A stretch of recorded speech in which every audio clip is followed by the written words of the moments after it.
पूर्वी को सबक सिखाने वाली है स्नेहा। पूर्वी जो है वो यहाँ पर फिर से स्नेहा के साथ बदतमीजी करने वाली है, लेकिन दोस्तों अब इस बार जो पूर्वी है उसको सबक सिखाएगी स्नेहा। स्नेहा जो है पूर्वी की चिकनी चुपड़ी बातों में और उसकी बेवकूफ़ियों को समझने वाली नहीं है, बल्कि अब यहाँ पर वो उसको सबक सिखाएगी। आपको बता दें कि पूर्वी और स्नेहा के बीच में अब यहाँ पर कोल्ड वार शुरू होने वाली है, जो कि आपको दिखाया जाएगा कि भाई अब यहाँ पर जो स्नेहा है वो पूर्वी के सामने से निकल रही होगी, और तभी यहाँ पर जो पूर्वी होती है वो स्नेहा से कहती है कि क्या हुआ, मैंने ऐसी चीज कर दी कि तुम मेरी सिद्धू की जिंदगी से दूर जाओगी, अभी नहीं तो कुछ दिन में जाओगी, और दुर्गा आंटी बहुत जल्द तुमको इस घर से बाहर निकाल फेंकेंगी। पूर्वी की बात सुनकर स्नेहा कहती है कि तुम्हारे अंदर दम होगी तुम ऐसा करके दिखाना। अब ये सुनने के बाद यहाँ पर वो हैरान होती है, और जैसे ही वो स्नेहा ऐसी बातें कहती है उसके ऊपर हाथ उठा देती है, और जैसे ही पूर्वी हाथ उठाती है स्नेहा उसका हाथ पकड़ के घुमा देती है और कहती है कि देखो ये 2 कौड़ी की चीजें मेरे साथ मत करना, क्योंकि मैंने बहुत सारे लोगों को सुधारा है। तुम जैसी 2 कौड़ी की लड़कियां जो कि अपने घर को छोड़कर रखेल बनने के लिए आ जाती हैं, उनको सुधारना मुझे बहुत अच्छे से आता है। सिद्धू की जिंदगी में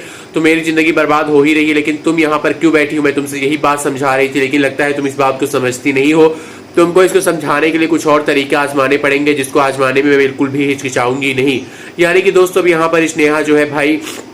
अपने हस्बैंड की जिंदगी से पूर्वी को निकालने के लिए और दूसरी ओर पूर्वी को सबक सिखाने के लिए, क्योंकि पूर्वी जो है बहुत ही घटिया इल्जाम लगा चुकी है स्नेहा के ऊपर कि भाई उसने उसको चरित्रहीन, बदचलन और बहुत सारी ऐसी सी बातें कही हैं। अब ये सुनने के बाद वो हैरान हो जाती है, और कहीं ना कहीं आपको दिखाया जाएगा कि जो पूर्वी है वो अब यहाँ पर गंगा माई के सामने तो कुछ नहीं बोल पाई थी, लेकिन अब स्नेहा को परेशान करेगी। स्नेहा घर आ गई है तो उसकी जिंदगी में फिर से विष घोलने का काम करेगी। सिद्धू को अपने नजदीक लाने के लिए एक से एक चालें चलेगी। अब आने वाला एपिसोड बताएगा कि आखिरकार किस तरह से स्नेहा पूर्वी को सिद्धू की और अपनी जिंदगी से बाहर निकालेगी, और दुर्गावती के सामने पूर्वी का सच लाएगी कि पूर्वी कोई दूध की धुली लड़की नहीं है, बल्कि वो बार बार ऐसी ऐसी हरकतें कर रही है जिससे कि स्नेहा और सिद्धू के बीच में दूरियां आए और उस परिवार में स्नेहा निकाल दी जाए बाहर।